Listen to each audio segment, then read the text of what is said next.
Akala nyo, minimenos-menos niya si Presidente Marcos. Ako po, sa cabinet ay ang talino po niya, ang dami niyang alam. Sa ilalim ng Executive Order number 110, inilunsad natin ang Unified Package for Livelihood, Industry, Food and Transport o yung UPLIFT upang maprotektahan ang kabuhayan ng mga Pilipino at mapanatiling matatag ang ating ekonomiya. Palalawakin din natin ang ating suporta para sa 2.2 milyong mahihirap, gayon din ang 1.2 milyong manggagawa at kanilang mga pamilya na may mababang kita na nakampirma sa talaan ng Social Security System. Sila ay makakatanggap ng 2,000 piso kada buwan simula ngayong Hulyo hanggang sa Disyembre. Clarita Carlos at ang totoong kakayahan ng ating Pangulo at bakit natameme ang mga kritiko. President really amazed me. No? He's a very consensual leader. Yeah, it's a very good sense of humor and he's very kind. Certainly not weak. No? Akala nyo, minimenos-menos niya si Presidente Marcos. Ako po, sa cabinet ay ang talino po niya, ang dami niyang alam. President reads, no? Believe ako talaga sa energy ng President po. And what else I discovered? Malumanay siya magsalita, di ba? Oh, it's a very decent person. Kung may isang pangalan sa akademya na halos lahat ay rumerespeto at humahanga, si Professor Clarita Carlos ang laging nauuna sa listahan. Isa siyang dating National Security Advisor, isang eksperto sa pandaigdigang relasyon, geopolitics at public policy.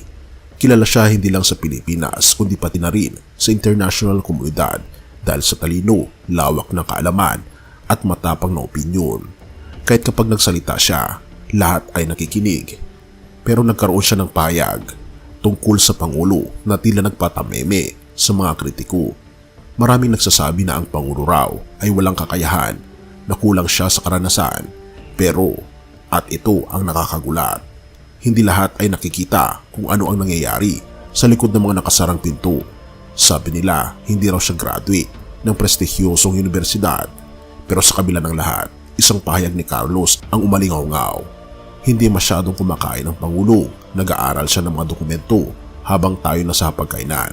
Atin pang pakinggan ang sinabi ni Clarita Carlos. President really amazed me. No? He's a very consensual leader. We were talking about ROTC, face-to-face class. Iikot siya sa mga cabinet tapos magtatanong siya, kami ano ba yung damdamin niyo dyan? Highly consensual and he's very intelligent. Alam mo ba, he was talking about blockchain technology. Parang ilang piraso lang kami naiintindihan. Sabi, di ba minimenos natin siya na gano'n? Pero huwag niyo siyang minusin. In fact, dapat nga may access kayo sa cabinet meeting para makita niyo kung gaano siya katalino. And ano siya, ang ganda ng sense of humor niya. Madalas tawanan-tawanan lang kami sa cabinet meeting. Yeah, it's a very good sense of humor and he's very kind. Nakakilabot, di ba? Pero paano nga ba niya nagagawang makipagsabayan sa mga eksperto sa iba't ibang larangan? Blockchain, deep studies sa malalim na issue, hindi ito basta-basta. Atin pang pakinggan si Professor Clarita Carlos. The President reads, no? Believe ako talaga sa energy ng President po. Minsan, 4 na oras yung cabinet namin. Actually, kami kain ng mga merienda, etc. President hindi kumakain, no? Yung parang payat-payat na nga niya, parang nakasampay sa kanya yung kanyang, yung polo jack niya, no? And what else I discovered? Malumanay siya magsalita, di ba? Oh, it's a very decent person. Ngunit wag muna tayo magmadali. Bakit nga ba si Professor Clarita Carlos mismo, isang veteranong akademiko, ay bilib sa kanya? Dahil ba sa charm? Hindi. Dahil ba sa kanyang political tactics? Hindi rin. Sa totoo lang, sinabi ni Carlos, ang Pangulo ay hindi weak leader.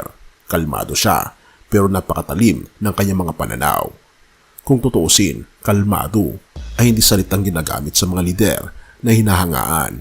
Pero dito niya natatapatan ang mga kritiko. Kung minsan, ang pagiging kalmado ay hindi kahinaan, kundi tanda ng talino. Ngunit ito ang tanong, paano niya nagagawa ito habang ang iba sa atin ay halos nalulula sa dami ng mga impormasyon? Isa lang ang sagot ni Carlos, dedication.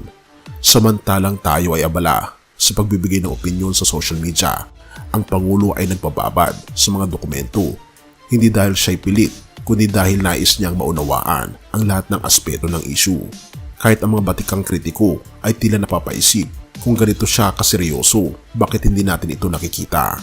Dahil sabi nga ni Carlos, hindi lahat ng leader ay kailangang sumisigaw o nagmamayabang. Minsan, ang talino ay tahimik pero tagos. At dito natin nauunawaan ang sinasabi ni Carlos. Ang isang leader na tahimik pero matalino ay mas makapangyarihan kaysa sa maingay na walang laman.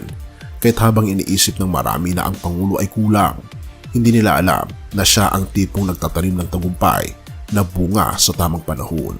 Sa dulo, ang tanong ay hindi kung kaya ba niya, kundi kung kailan niya ipapakita ang mga bunga ng kanyang tahimik na paghahanda. Ang sabi ni Carlos, bilib ako sa kaalaman niya na siya mismo ang nag-aaral para magabayan tayo. Kaya ikaw, kaibigan, ano sa tingin mo? Mahina ba siya o talagang mas ahead siya sa ating lahat? Marami pang pagdududa, marami pang tanong, pero kung may isang bagay na malinaw, ito ay isang bagay na sinabi ni Carlos. Hindi siya weak leader, at kapag ang isang eksperto na tulad niya ang nagsalita, hindi ba't dapat tayong makinig?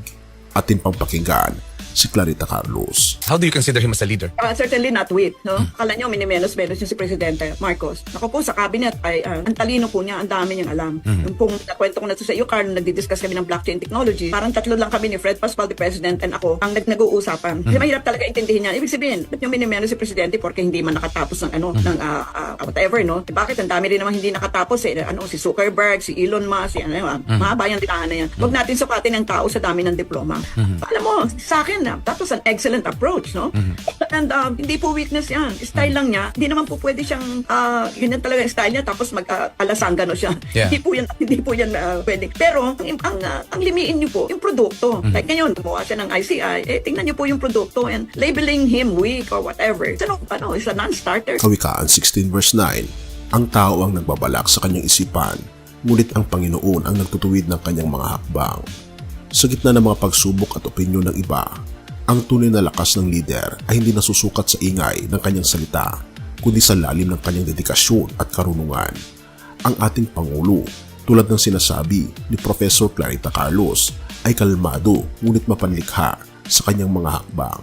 Ang ganitong uri ng pamumuno ay nagmumula sa gabay ng ating Panginoon Diyos na siyang nagtatama ng mga landas at nagbibigay ng talino sa mga handang mag-aral at maglingkod. Katulad ng sinasabi ng kawikaan, maaring may plano ang tao, ngunit ang ating Panginoong Diyos ang may huling salita. Kaya't sa kabila ng mga kritisismo, tayo ay inaanyayahan na ipanalangin ang ating mga lider upang kanilang maranasan ang karunungan at direksyon mula sa ating Panginoong Diyos. Purihin ang ating Panginoong Diyos at tayo manalangin.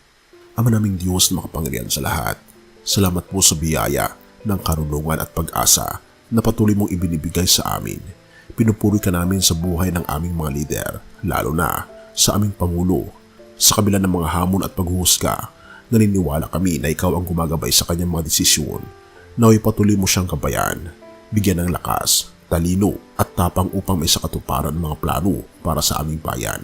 Dinadalangin din po namin ang mga tagapakinig at nanonood ng mensaheng ito. Buksan niyo po ang kanilang mga puso at isipan upang maunawaan nila ang kahalagaan ng suporta, panalangin at pagkakaisa. Patnubayan niyo po sila sa kanilang mga sarili mga tungkulin at bigyan niyo po sila ng mapayapa at maayos na pamumuhay. Tulungan din kami, Panginoon, na ituon lagi ang aming pansin sa aming tagapagligtas na walang iba kundi ang aming Panginoon Kristo. At nawa tulungan kami, Panginoon, na sundin ang kanyang mga utos at basahin ang kanyang mga salita sa pamagitan ng Biblia. O aming Ama, itinutuwid mo ang mga hakbang ng bawat isa, kaya't hinihiling namin na ang iyong kalooban ang mangyari sa aming bansa. Naway maghari ang karunungan, katarungan at pagmamahal sa aming bayan. Salamat po, Panginoon Diyos, sa patuloy ng pag-aalaga sa amin at gayon din sa pakikinig ng aming mga panalangin at patuloy kaming gabayan at patawarin sa lahat ng aming mga pagkukulang at pagkakasala, sapagat ang panalangin ito'y aming itinataas alang-alang sa matamis na pangalan ng aming Panginoon Kristo na siyang aming tagapagligtas mula ngayon at magpakailanman. Amen. Bago natin ipagpatuloy, kaibigan, siya nga pala ang Great Controversy na isa sa mga pinaka-kontrobersyal na libro dahil tumutukoy ito sa mga propesiya sa libro ng Daniel at Revelation na nagaganap na sa panahon natin ngayon bago ang pagdating ng ating Panginoong Diyos ay pinamimigay na namin ng libre sa pamamagitan ng PDF. At ito ay nasa limited lamang na panahon, kaya i-click mo sa description sa baba upang ma-avail mo, kaibigan, ang napaka-importanteng libro ito na magbubukas sa iyo sa mas maliwanag mong hinaharap. Purihin ang ating Panginoong Diyos at tayo magpatuloy.